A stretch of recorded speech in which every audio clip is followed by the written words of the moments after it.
0 жртви во април во главниот град. Со оглед дека лани имало 8 луѓе кои го загубиле животот на скопските улици, целосен е ефектот од системот Безбеден град за заштита на човечките животи.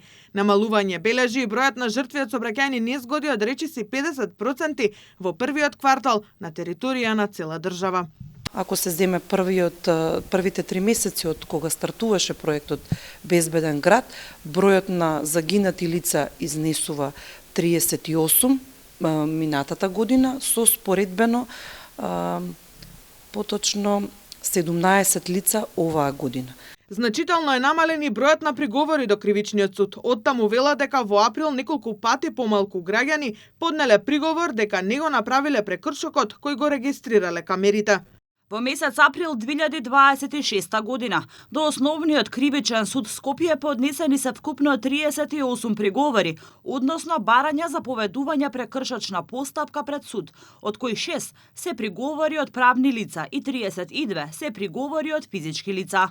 За директорот на Бирото за јавна безбедност Александар Јанев, статистиката од судот е показател дека граѓаните се свесни кога ќе направат прекршок. Според него, значително е намалувањето и на сообраќајки со тешки телесни повреди и голема материјална штета.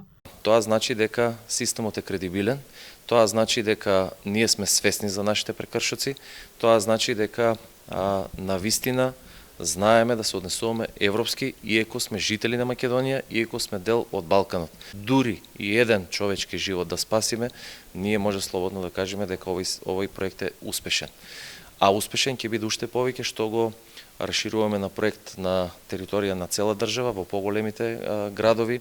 Деновиве до граѓаните се почесто стигнуваат и лажни пораки преку странски броеви за наводно регистриран сообраќајен прекршок и се бара наплата од 1500 денари од платежна картичка. Од МВР апелираат граѓаните да бидат предпазливи и да не споделуваат своји лични податоци.